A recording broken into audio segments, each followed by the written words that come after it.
Welcome everyone to another real-time session on librarian.support.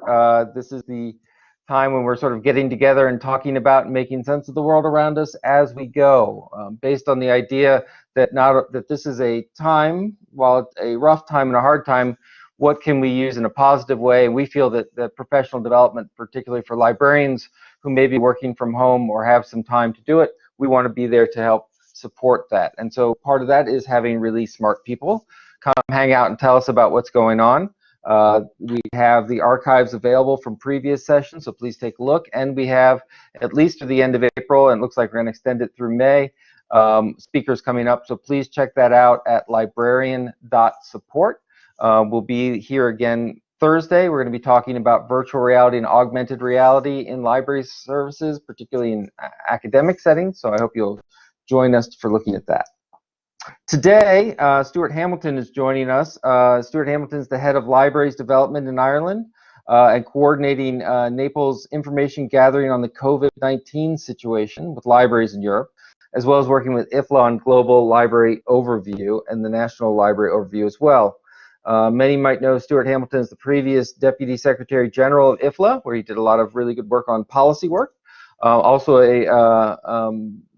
doing lots of international work. So we are thrilled to have him here to talk a little bit about the situation of what's going on in Ireland, but also, you know, this is new for us, having actual data about looking about what some of the public libraries' responses are throughout Europe. So good morning, or good afternoon, I should say, Stuart. Good afternoon.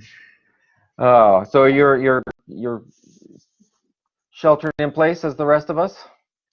I'm doing my best. I'm actually on the west coast of Ireland. I work for the local government management agency, which is sort of part of the government that works with the local authorities, and we're based in Dublin. But about 3 weeks ago, my wife and I sort of came west because everything's remote work now. So as long as the internet connection holds up, and we've been very lucky to be in our own house over here. So sunny day. Yeah, it's all good. Very good, very good. I understand, and you were part of a group that made the very hard decision about the IFLA conference and some of the organizing events. So but it's in 2021 or 2022. It's coming back. 2022. So yes, the big events that year will obviously be the World Cup in Qatar and the Libraries Conference in Dublin. But yeah, unfortunately, we had to cancel. Not a surprise, obviously. The number of library events and other events is so long now. But yeah, the decision had to be taken. So next year, Rotterdam, which that will remain on course, and then we give another shot in 2022. So yeah, if you were thinking of coming to Ireland, David, we will still have you. And thank you. We'll have to see what happens between now and then, but thank you. Can you give us just a quick overview? Actually, I'm really interested if you could tell me about what your current position is, because we have an audience here that and I know you've done a lot of work internationally, right? So we have folks from the U.S., we have folks who watch in from Australia and such. So just, I think sometimes folks don't understand necessarily the different county systems and such that are going on. Can you give us a sense of what that is? Yeah, absolutely. So my job title is Head of Libraries Development for the Local Government Management Agency, or the LGMA. So the LGMA is the agency that helps to coordinate the work of, support and coordinate the work of Ireland's 31 local authorities. And it's the local authorities that basically are where the libraries are at. But my colleagues in the agency do everything from some sort of roads to research, to sanitation, to all the sorts of things that keeps a local authority ticking. But I have a small team within the LGMA, and we're basically the centre of expertise for the library sector, with an overall responsibility to implement the National Public Library Strategy. And this was super appealing to me. I've been in the position for about 8 months, I guess.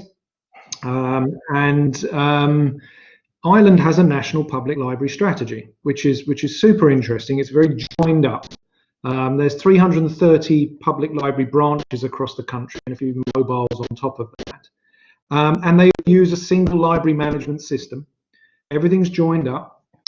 You can basically order a book from one county and have it delivered to your own county on the other side of the country. You can then drop that book off at a third county somewhere else in the country. And basically everything is very, very integrated. And this was something which I hadn't really seen at a national scale before. Obviously, bigger countries with bigger, state or sort of, municipality levels have something similar. But Ireland's basically driving it through a whole national strategy. So my team oversees that and works with the chief librarians. So there's a concept that does translate. So I have 30 of those guys that I work with and try to, if I can, make their lives a little bit easier by supporting their programs or trying to come up with ideas or help with sort of programs that we run collectively on a national level. So it's really cool. It's a very interesting kind of joined up piece of public library, shall we say. So I have to ask an ignorant American question. Does this cover both Northern Ireland and the Republic of Ireland? No, absolutely not. I'll forgive you for that. And speaking as an Englishman here, but no, we are indeed what is the Republic of Ireland and the island of Ireland, which obviously includes both countries, with our colleagues at Libraries Northern Ireland, who we have good contact with and have worked with on the IFLA conference. They're a separate piece. But I think, interestingly enough, in the discussions I've had in the first sort of 8 months, there's always opportunities with your neighbours to do professional development, to learn from each other's programs. So we're definitely looking to do that, and have in the past, but it'd be interesting to see what that looks like the other side of the virus, I guess. Yeah. Well, and I'm interested, have you given thought to what a national public library strategy looks like post-pandemic? I mean, is that a discussion at this point? Yeah, I suppose so. Now, our strategy runs until the end of 2022. And there's all sorts of interesting bits and pieces in there, some of which we've done, like we removed fines completely for the entire country, which is interesting because I noticed when comparing responses around Europe for the pandemic, some countries have obviously got to suspend the collection of fines for this period. We've already done that. So although it's maybe a small tick box in your LMS, it's something that we'd actually done. And then other things in our strategy involve sort of driving increased membership, implementing the My Open Library systems. There's all sorts of things we want to achieve within this period, but we will obviously have to start developing a new strategy, from sort of the end of next year through to full implementation from the beginning of 23. It's a great question to think about what we might look like there. I mean, the massive explosion in use of our online resources in the last 3 weeks has got to be the fundamental thing to take into account at this point, I think. So we'd always been driving people to sort of our online resources. We use BorrowBox for e-audio books and e-books. We have e-magazines, e-newspapers, online courses, and sort of language courses. And basically, when we closed the libraries on the 12th of March, immediately we drove people to joining the library online and then registering for BorrowBox. So can I just jump in here with a few questions? One, I'm curious when I'm interested in the narrative. I'm always interested in narratives, but the two narratives that I'm really interested in is the when we closed and when we will open. Because what's interesting in the U.S., that was very much, first of all, it was a rather disjointed effort, right? Because some were closed, some were towns, some were counties, some were in different states, and so it was happening, as you know, minute by minute with these decisions. And so the narrative that sort of was closed, libraries are closed, we're closed. And in some places that meant literally the library was gone. They closed the physical plant, they pulled the plug on the Wi-Fi router, and they went home. And in some places, obviously, it sounds like a lot like Ireland. I think the majority, it was our physical plants are closed, but we're still open for business. We're offering all these different services. And yet, once again, the narrative that went around, I think, was we're closed. and it's been interesting to watch libraries. I'm familiar with in the U.S. and I also see in Europe that idea of well, not walk back, but adding the context to it. Our physical plants are closed. We're still here for ebooks. We're still here for reference. We're doing story time. We're doing all these things, and so the library is still open, as it were. I'm wondering if that's some, and then I'm sorry. The other half of that is when we go to open again, will we have a more coordinated voice when that happens? And so I'm thinking, particularly as you mentioned in the Ireland model, where you have these 33 33 counties, 33 30 national, 30 public authorities, 31 public authorities. Thank you very much. Right, 30 public authorities, and is it one thing that you're thinking about, which is how do we get that message out? How do we begin to plan for re-entry and reopening? How do we begin to think about that? Well, I think Ireland benefits from its relatively small size in terms of messaging, plus the fact that we've got pretty solid and coordinated messaging throughout this crisis, from the sort of the top government level down to the local authority level. And then the libraries themselves are much like I feel any public library should be these days. They're very skilled with their social media. So there's application at the sort of social media level of the main messaging. And the clarity, I mean, I'm speaking as a Brit, the clarity of the Irish communications from government level has been far superior to the quality of the United Kingdom's communications. So from the beginning, we were able to be very clear that as of the evening of 12th of March, public institutions, schools, libraries will close their doors. And then from there, there's the space behind that statement for us to come very quickly with library services remain available for your use online, and here's this, and this. So we were pretty ready to go with that. We did have to do a bit of scrambling because there were a few technical things that needed to happen behind the scenes. To join the library, normally you'd need to go down in person. So you can join online, fine, no problems. You are a member, but you need to go in to show your ID and get your card. So we needed to remove that, which was able to be done pretty quickly, but nevertheless you have to do that. And that was quite useful for us at that point to be that national structure, because we can authorize to be done once, it's done for the whole country. And then we had to basically manage the big demand for the resources and match the communications to that. So trying to stay within your sort of questions, we had to make sure actually initially that we didn't overpromise, because if we went, okay, here's our online resource offering, and we got everyone super excited, and of course that we live in I would call it a kind of optimal world of electronic resources, where we've translated one physical book into one electronic book instead of I think where I'm going with this. The false scarcity, yeah. Yeah, we've basically created that model online. So you drive a huge number of people to online resources. They've not used online resources before. We know that in libraries we often get, oh, it's a digital file. What do you mean there's only one of it? Why can't I have access to this book? So we were fortunate enough to have the government department that basically looks after libraries within the government, which in Ireland's case is called the Department of Rural and Community Development. And it's an interesting side discussion there, because it's a very good location for the public libraries. We used to be in the department that had the grave diggers in.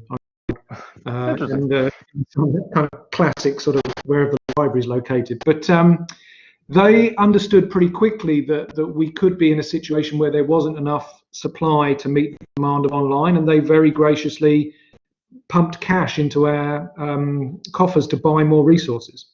So we could flush the reserve lists and we could buy popular content. And as the weeks have gone on, the vendors have been quite cooperative and generous, and have started sort of expanding these one copy multiple user models.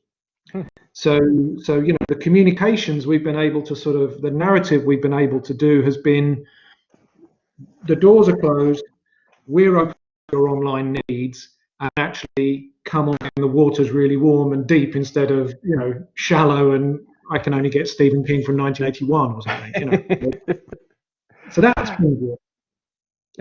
But to jump to the end, now that's very interesting, because again, we've also got clear communications that we will be carrying on with this period of lockdown until May the 5th. So we already know, which is different to the UK, that this will go to May the 5th. I think France last night had May the 11th or something like that. So they're getting some sort of messaging as well. So that enables us to plan, which is really helpful. And I'm not expecting at all the library doors to reopen on May the 5th. But nevertheless, it does enable us to prepare communications for that moment as to sort of what we want to do. And I think, interestingly, between the closure period on March 12 and May the 5th, we'll have first brought on increased ebooks, e-audiobooks, online resources. Then we've brought online story times. Now we're looking to bring online, if we can, how can you support community meetings online? And these are things which we'd need to consider for the strategy. So I've got a long way around there in sort of getting back to your original sort of question. But I don't think we were considering at all virtual meeting spaces for public library users. We certainly weren't here in Ireland, prior to this situation. But I would imagine there's going to be a few people who are, on their book club in Mayo, which is the county I'm currently in. They were running their virtual book club last week. And they're going to maybe want to carry on with that. So how do we facilitate that? Yeah, it's interesting, because when we talk about the pandemic, to me, any crisis, but the pandemic certainly at scale, because it touches everyone. I think it shows assumptions, and it shows blind spots in such ways you hadn't thought. And I'm curious. So when you talk about the public library strategy, and this might be a good lead into what's going on in other countries, and I know it's happened here. There's been a huge amount of discussion about, for example, libraries as community centers, as places to come together, shifting from book palaces to movements, etc. And yet, when suddenly all you have is online, it's amazing to watch this sort of quick reversion back 20 years to making sure that we have enough of the popular fiction. And suddenly thinking about, okay, we've spent a lot of time talking about what it means to be a community space. What does it mean to be a community virtual space? And so it's very interesting, story time. It's interesting, the idea of meeting spaces, looking at I think it's forcing us to think about, where our attention has been. And while online's been important, we've always talked about building collections and making sure we have these services online. We haven't necessarily translated all this community work into an online space. I don't know if that's a fair or unfair statement. No, I think I'd agree with that. I mean, I am on a regular call on Friday afternoons, which is sort of organised by a little bit of IFLA and the Gigabit Libraries Network in the US. And from the first one of those calls, which is probably almost a month ago now, there was a library in the US, Schlow Library, SCHLOW, and the librarian there had immediately moved to thinking about how he was going to set up Zoom rooms for his users, so that they could carry on their sort of meetings. And obviously, then we immediately got into sort of interesting sort of technical pieces. Actually, I'm going to share the screen, David, just very quickly, yeah, please. Because one of the things which we can do, my organisation, the LGMA, we've tried to do guidance for our libraries, because we can't tell everybody what to do, and we wouldn't want to. But what we've done is things like produce this sort of document here, which we'll be sharing this week. Which can you see that? Does that come through? Yes. So basically, it's making people aware, perhaps, of things we didn't think of previously. So PR, everyone knows that. And there's the whole thing about Zoom security, for example, and a whole set of new information literacies that the staff are going to need, and all these sorts of things. So we're trying to do this sort of compare and contrast, give people the information that they might need in order to make decisions about what works for their community. So I'll sort of stop that one now. But that gives you a sense, I think, of again that we're having to think about new sorts of things. I think it's a good thing that we're thinking about community in the online sense, and it was part of my approach initially. I mentioned when we were chatting before that I tried to put together a model for how we were going to respond. Yeah.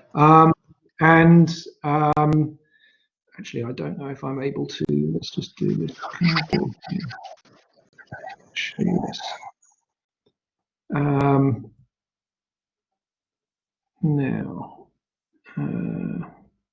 what I did was I tried to put together a sort of easy way of sort of framing this. Now I'm gonna, so if you can just bear with me whilst I do some great screen sharing.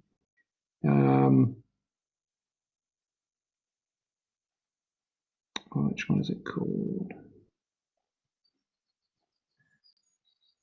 I think this is it. Here we go.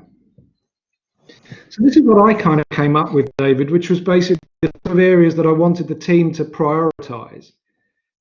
First of all, it was content, because we needed that sort of, whether you want to call it best-selling fiction or not. I know what you're talking about. It's the traditional library offering, whereby people are still going to want their content. And I put electronic online up front there, but maybe we'll get on to this later in the conversation. That kind of print element as well is something which is coming through as the conversation has gone on with the European countries. And then the second area I wanted to focus on was community. And then that basically involved, how do we maintain the connections with the people that come through our doors? So what mechanisms do we have to do story time, to do meetings? Can we continue to do training, et cetera, et cetera? And then I looked at communications, which was another big role that we could play. And that was for the county librarians, who are my kind of chief stakeholders, I guess you'd say. The sector as a whole. So I've got two different audiences there. The user group, how are we going to communicate to the users? And then how am I going to communicate internationally? I'm a big international best practice person. How can we sort of share that? But then the fourth one was equally as important, because we have got business as usual. So how do we do the continuity work, the advancing of the strategy, the committee meetings, the contracts, how do we do that in a remote working environment? So yeah, that's basically the sort of model that I've used to guide the approach that my team has been taking. So we've been prioritizing sort of particularly the things on the left-hand side, but then making sure that everything is covered. And hopefully the fact that you can see I whacked community in there pretty straight up tells you that I'm also kind of into that. Yeah, absolutely. So this might be a good transition point to talk about, what are you finding, because as part of this, you're gathering information about what's going on across the European countries. What are you finding in terms of response and work across the continent?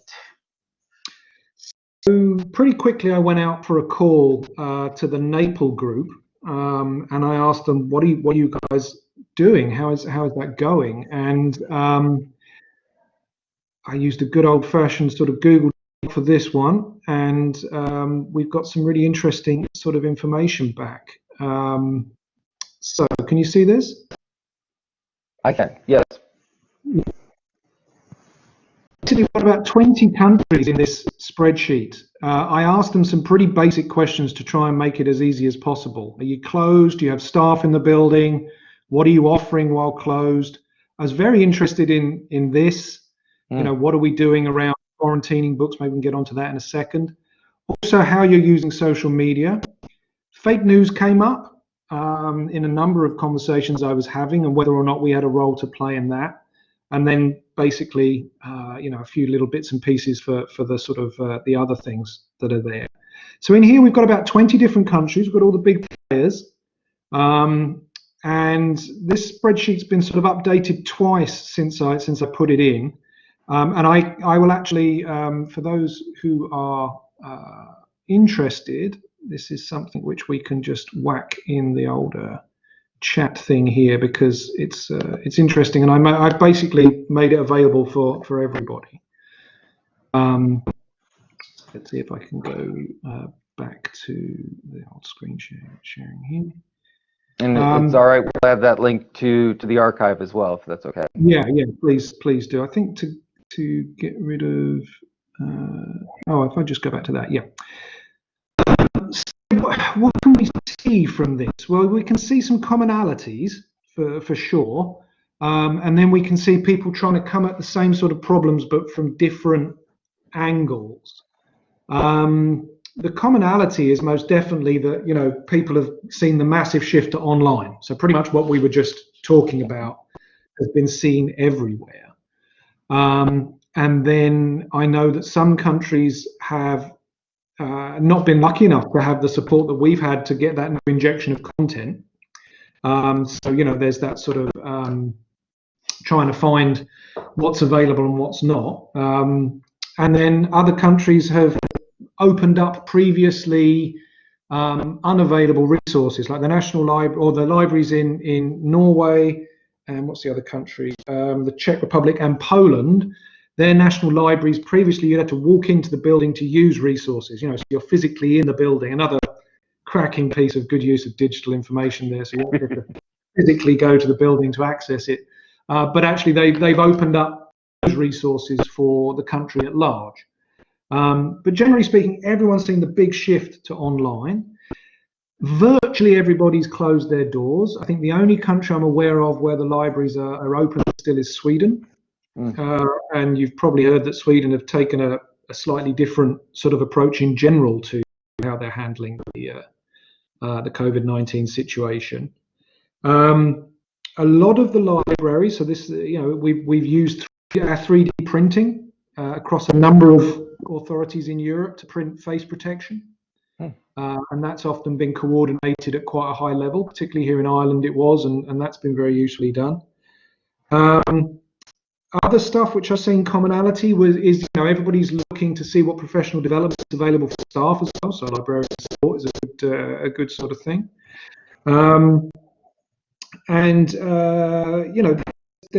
There's those sorts of bits which are common, but there's a lot of differences as well.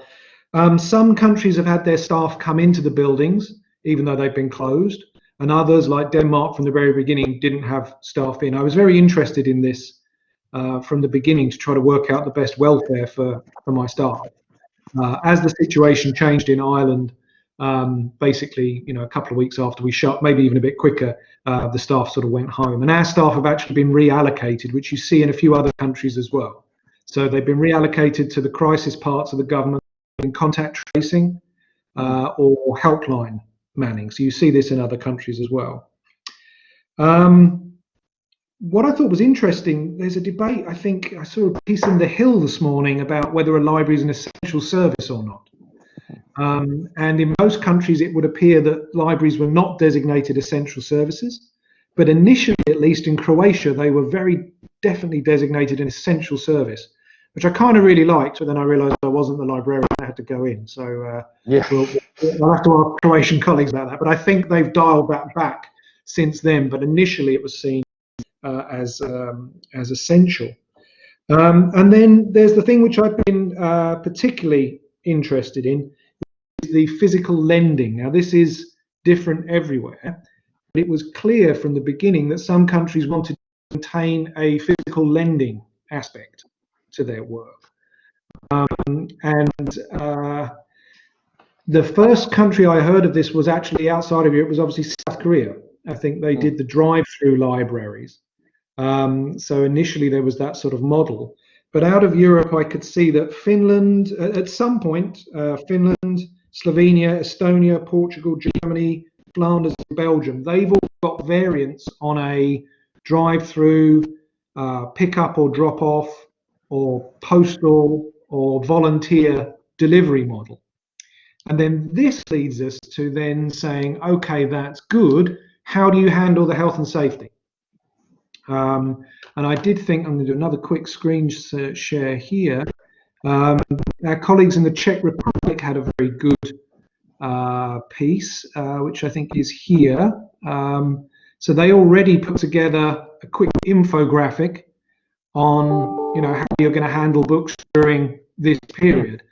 Now, all countries, it would appear, immediately sort of basically said, you can have, do not return your books. You're not going to get fined. I think we mentioned this at the beginning of the conversation. But nevertheless, the way we've been trying to deal with this health and safety issue, because you have to be clear to your staff, if you want them to do a physical lending model, you've got to be pretty clear to them that you've actually thought through the implications of handling stock. So we in Ireland have been trying to find appropriate guidance at the sort of highest level to empower the staff, but other countries have got there before us.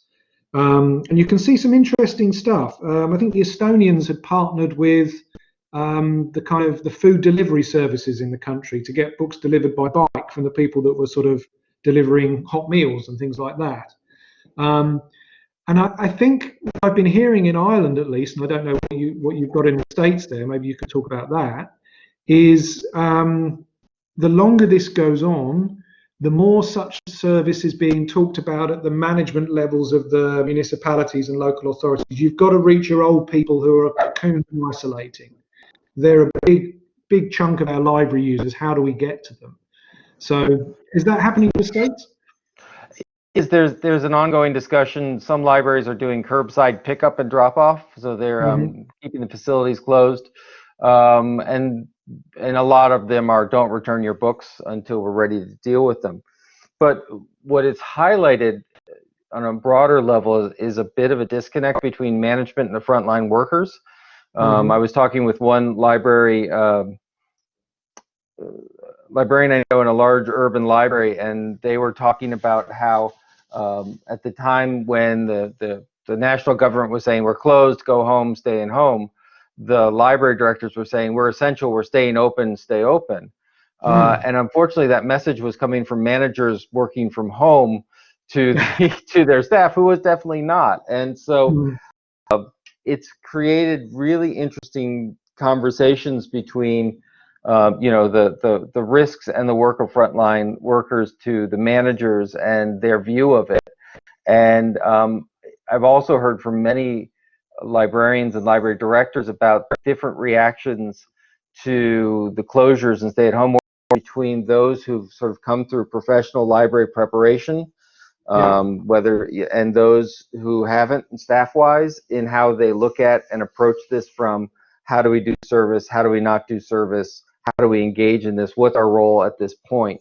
And so I think post-pandemic, I think we're going to have a really interesting conversation about a lot of different staffing models and different responsibilities within those staffing models. Yeah, I mean, this was nowhere on anyone's radar, obviously, as you can imagine. I mean, this right. I mean, what we've got is some counties here that have been able to extend existing housebound models.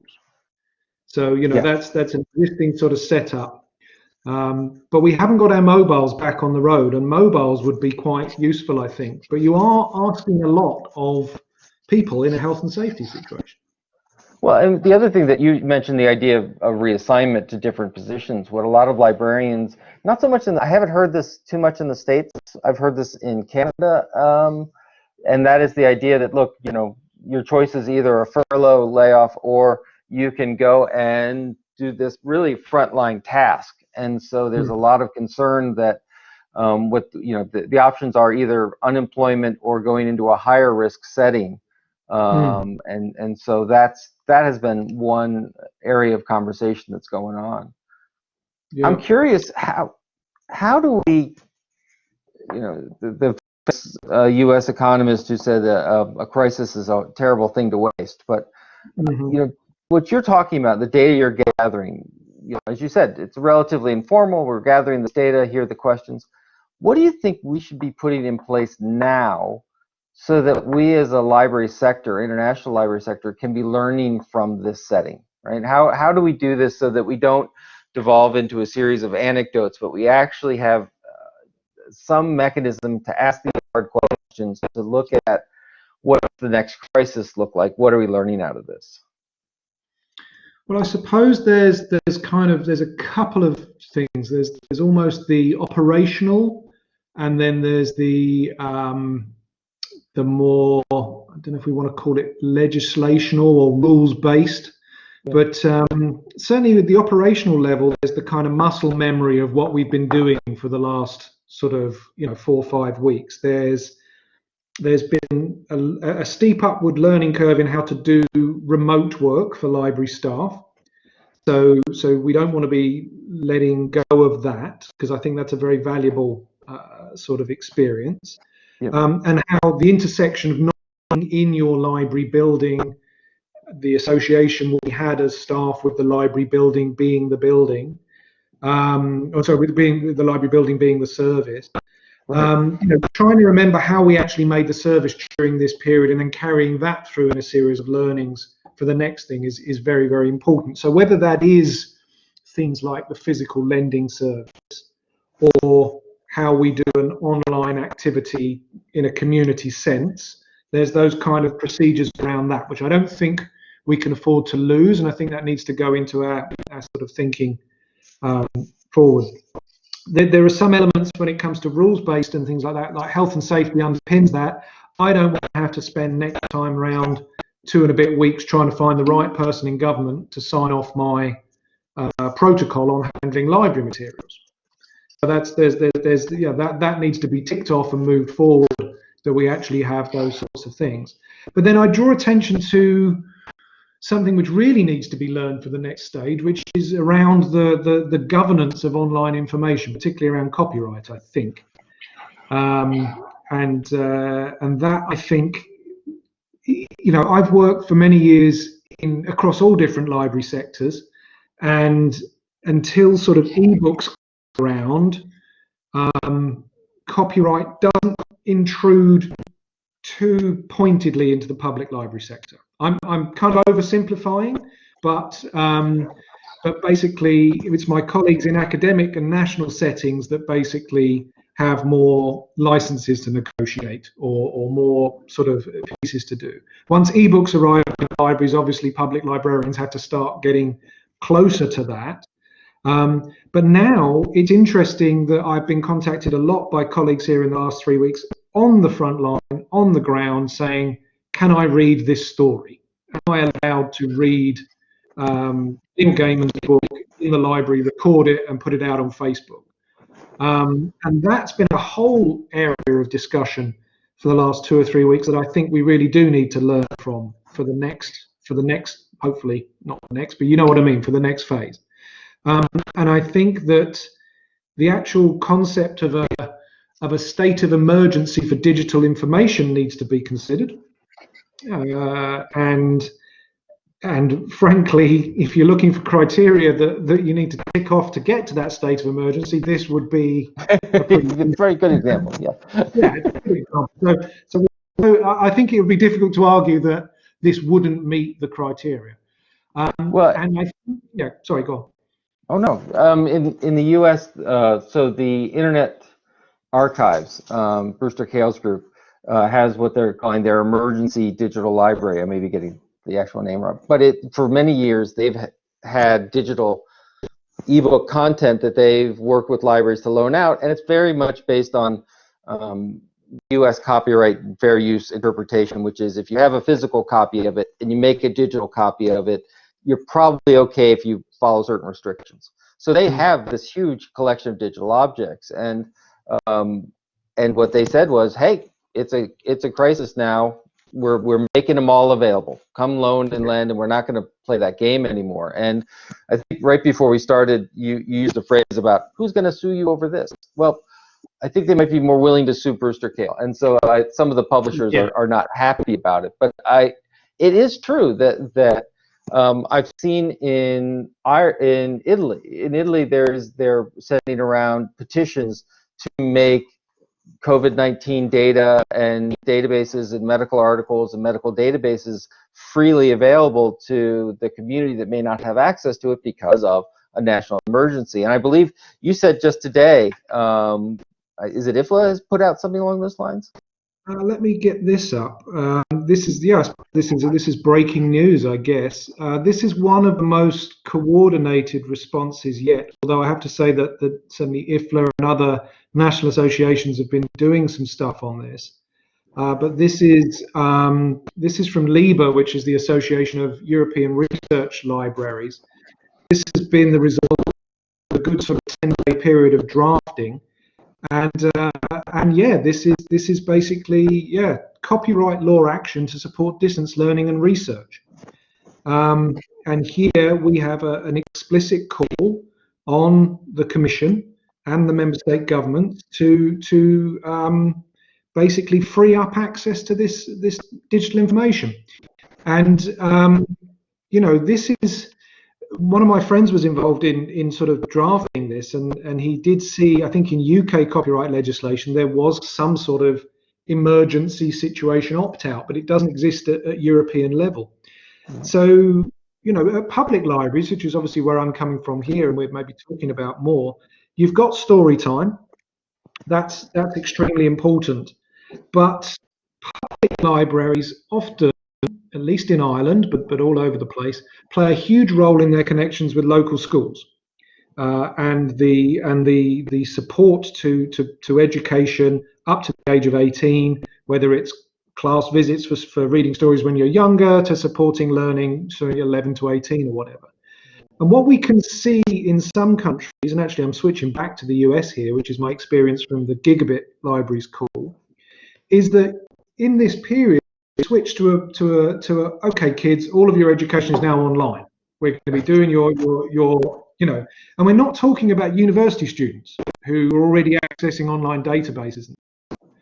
We're finding here in Ireland that there are pockets where, even though in a country with 93% internet penetration, some people at home may, either by choice or by economic reasons, not have fast enough bandwidth to run the online courses. So what is the obligation of the public library to continue to support education age 11 to 18? What can we do when we don't have a physical building to receive kids in? So one of the things we're looking at here, and we've just started to put together the outlines of a pilot with a big player in the tech sector, is can we amplify our Wi-Fi signals in the individual library building to cover more area in the local community to help kids access their online learning tools. And this is a long way around of coming back to this sort of statement, because in order for all of that to work, you're going to need to have the framework for the digital information to be shared. And I think if you're able to have an emergency situation that facilitates libraries expanding their Wi-Fi signal kilometers maybe in order to do that, you need to have the associated emergency legislation to make sure that nobody is fearful of misusing digital information that's owned by somebody else. Yeah, I mean, we had situations where some libraries were like, we're closing the door and we're unplugging the router because we don't want to deal with that, and people convening in. So we have public schools that are also turning off Wi-Fi because they don't want groups to congregate in their parking lots. And so it's kind of like this conflicted message about liability versus access. And I mean, I'm really interested because in the US, we have a situation where the internet is not considered a utility. And there was attempts under former administrations on both political spectrums to make the internet a utility, like phone service and electrical service, so that it was required. And there's been a definite walk back of that to say, oh, no, it's just a business service like anything else. And I think that one of the things coming out of this, and I think this is an area where libraries can be particularly powerful in advocacy, is to say we can no longer play this game anymore. The internet can no longer be, well, it's great for Netflix and OkCupid. The answer is it may be, but it also is now essential for education and learning. One of the things they're talking about with shifting educational models is coming out of this, and I don't know if this is a phrase that translates well, but snow days, that idea that schools can't snow. There will be no more snow days, right? The idea is you'll just be doing that that online. And as you said, in the U.S., the copyright law does have exemptions, not exemptions, there's specific ways of handling education information. What happens in a classroom, what happens at the higher education and in K-12, what's allowable. That's been extended to in distance education models. But as you say, that it doesn't cover, for example, research and scholarship. It doesn't cover licensed materials. It's great to talk about Neil Gaiman and reading Neil Gaiman. That's fine. But when all of our textbooks have gone electronic and are covered under licensing and copyright, or licensing and contracts, not copyright, it doesn't matter what the copyright law says. If you signed an agreement to all your schools and students saying thou shalt not do whatever, that's limited. That agreement will trump it. But I can give you a specific example of the Irish situation. Is one of the things we realized quickly, as I said, was that we needed to have some form of comfort for our librarians that wanted to read stories online. And we were able pretty quickly to, I contacted the Irish Publishers Association, and we hashed out an agreement with the Irish Publishers Association to be able to use their works. That's fabulous. Great stuff. To be honest, I took inspiration from the Australians who got this done very, very quickly. Within the first sort of week of us being closed, they'd signed with the Australian Publishers and the Australian Writers Guild, I think. And I just used that as an inspiration. I contacted the Irish Publishers. Boom, great. We were also able to tie that into one of our national reading programs called Spring into Storytime, and turn it even into a bigger win by focusing primarily on Irish children's authors. So that's great. We wanted to do that. But the stories that librarians read in a country like Ireland, a country like Australia for that matter, are not just by Irish authors. They're by British, American, Australian, whoever authors. And our agreement won't cover those guys. So great, we could spend all day on Twitter mailing Neil Gaiman or David Walliams and saying, can we read your book? Right. But actually, really, is that something that we should be doing here? There should be some sort of emergency sort of thing. Now, don't get me wrong, there needs to be and must be, we gave this advice very clearly, there needs to be very clear attribution to author, illustrator, publisher up front, and thanks to those sorts of guys. But we're in a completely different sort of situation here, and obviously authors like Neil Gaiman and Williams and loads of others have been really on the front foot in supporting this. But nevertheless, without something like that Libre attempt to move things en masse, we're doing piecemeal. Yeah, it's remarkable. I'm going back to something you talked about, which is sort of what we learn as we move out of this. And Alona put this in the chat, which was we were having a conversation around the Public Libraries 2030 group, and Hannah from the Cologne Public Library mentioned something very interesting. She goes, when we're in this online environment, our librarians are doing different things. And for her, it was actually much more content creation. And so what this pandemic to me has taken a lot of our rhetoric around libraries as creators and taking community, and it's really put it to the test and in some ways accelerated it. And she was saying that it's going to be very interesting now that her librarians are really enjoy, appreciate, and see the power of becoming content creators themselves, that when they move back to physical settings, when they move back to quote unquote normal operations, there's going to be a real pressure to say, wait, I want to do that. I want to do more of what I was doing online. I want to do more of, even story time, and even the idea that librarians are now getting really interesting relationships with authors to make it accessible, to connect to them, to connect with their communities in different ways. I think there's going to be a different expectation for library staff moving forward in terms of what worked well in this environment, and not just the things that didn't. I think that's very true, and I'd love to hear more from Hannah about what her staff are doing. I mean, in Ireland, the staff. So we have got, as I said, we've got 30 different authorities here, Well, yeah, and some of those actually don't have library staff working in the libraries at the moment. Some of the smaller ones have all been redeployed. But in others, they've been making use. I mean, in one of our counties called Leash, we have a library teddy bear, and they've been using that around the library to draw people's attention to resources. It's content creation, all right. It's not Pixar, but it's nevertheless Right. it's nevertheless using a few new skills with what you've got, the tools you've got, to try to draw attention to sort of these things. And then, in some library authorities, we've got library staff with the skills, the technical skills to caption the storytime videos. But in others, it's straight to Facebook sort of live. But nevertheless, there's that creative sort of element using some of those new skills. Yeah, I do think that's going to be something which there's going to be a real good dig into when we finished here.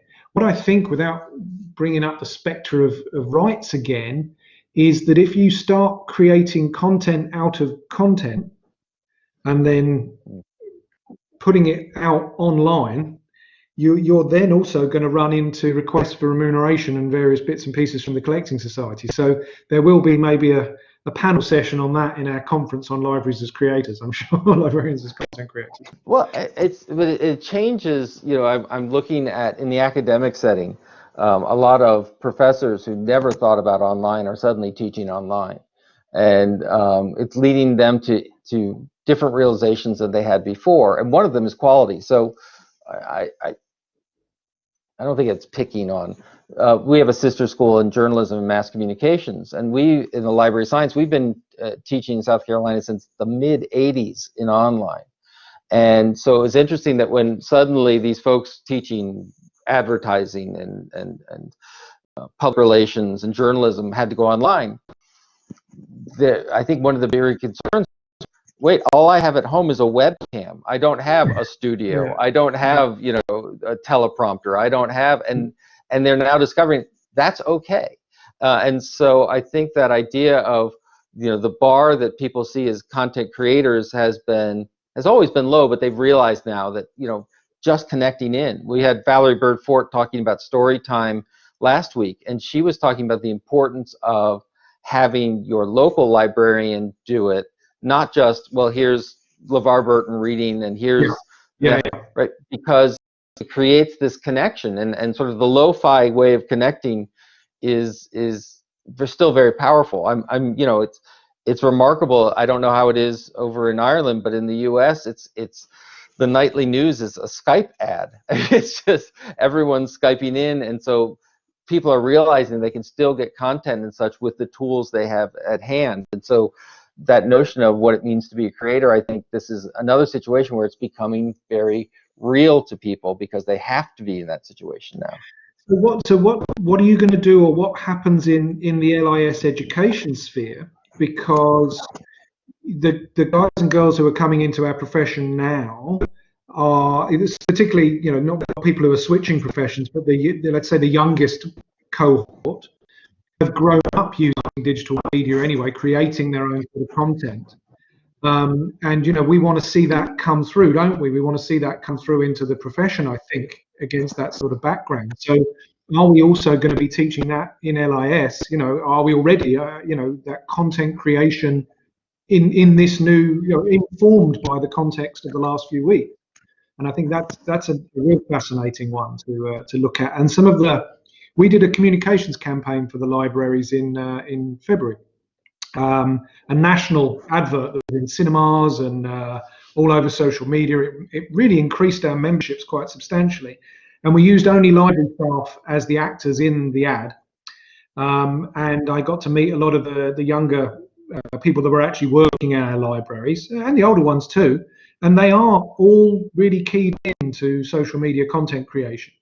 So yeah, that's not really a surprise, and I'm sure it's definitely the case in other sorts of countries. But yeah, now to go all the way back to your sort of like, what's in my next strategy around sort of, giving people the skills. There's a massive workforce development element of our current strategy, including a piece on digital skills for the staff. We have 1,600 staff across the country. So maybe I look at that slightly differently now, even within the context of my current strategy. because who knows? I mean, this we could have months more of this. Yeah, So I believe it was Sweden that went to a digital first initiative countrywide, right? So everything that they can get digitally, they were doing services and such. And they put aside funding for public libraries because they knew that they were going to be one of the primary training grounds for getting people connected and online, and they used it to create online training. They built a system. And what's interesting is here's funding that's put available. That really is funding for content creation. I mean, you're creating curriculum, you're creating instruction, but it leads into, right, the whole thing of from the production aspect to the copyright aspect to the reuse aspect to how people see it and engage in it. And so it's something that, when I look at it, you asked the LIS question, right? We need to be teaching, yes, some content creation, content production, a different way of thinking about copyright. To this point, we've been talking about copyright as the law that you don't want to break, right? We've been teaching it as how to avoid being a criminal, when in fact what we need to do is talk about how it can be used strategically within a community and how we can be content creators and such. And then I think the other one, which I think is really interesting, and I'll sort of phrase this as my last question to you, which is increasingly the role, not just as facilitator within a library, but a government-wide facilitator, someone who can be working across the different government sectors, different government agencies, engaging in the public to make sure that that information needs are met. So yes, that may be, and a lot of librarians say, well, that we're already doing that. And we're like, are you really working with, the welfare agencies? Are you working with the job agencies? Are you working with the law enforcement agencies to really talk about how a unified set of services can be put forward? And I think that's a role that we're increasingly hearing about. How do we prepare people to be, the cross-governmental facilitator for communities? yeah, I think that's something which has really been in play here in Ireland, in two sorts of ways, or in two sort of directions. On the one hand, we're able to pull in all of those sorts of connections to help us think about the services we've got during this period. So an example would be, we're working with a nationwide organisation called Age Friendly, which basically looks at making things suitable for sort of aging populations. What does a physical delivery model look like for those guys? Likewise, we would work with the Department of Health on a new well-being initiative, which is national. So we would be an outlet for those guys to deliver that information into the community, and we do that by providing them with content. But presently, we're also doing that as a way of sharing their content. So our Healthy Island program content goes into what they've got for the wellbeing program, and then it comes back to us and it goes out through our community response helplines and all of that sort of thing. Yeah, I mean, it's a kind of classic library thing, isn't it? I mean, librarians are always partnering with everybody. I mean, we always do. It's like, you can't stop us from partnering. We're very promiscuous. And it's kind of, but formalizing that sometimes is not done because you're too busy getting on with it, and that's that. I find that quite often. What I can imagine there being at the end of this is certainly being some sort of governmental inward look about, did we connect everybody that we should have connected, and did everybody know that the libraries were there to do this? And actually some of that is my responsibility with my team as well, to make sure that we're actually working on behalf of the counties to do that. But yeah, I'd say there's a not necessarily a reckoning, but there's a conversation to be had there at the end for sure. Well, because it needs to be had now almost, doesn't it? So, Stuart, thank you so much. We could go on for a couple more hours, but it's absolutely fascinating. Thank you for your work trying to get a handle on this across international borders. I think we don't do enough of that, and so I hope that continues as well. We will have this archive up hopefully today, but definitely by tomorrow for those who want to join. And I so enjoyed the conversation. Join us on Thursday. Chad Marin is going to be talking about using VR and augmented reality and 360s and 3Ds in academic libraries, and we continue the conversation. Stay safe, and keep washing your hands. Thanks, David. Bye-bye. Thank you all very much. Appreciate it.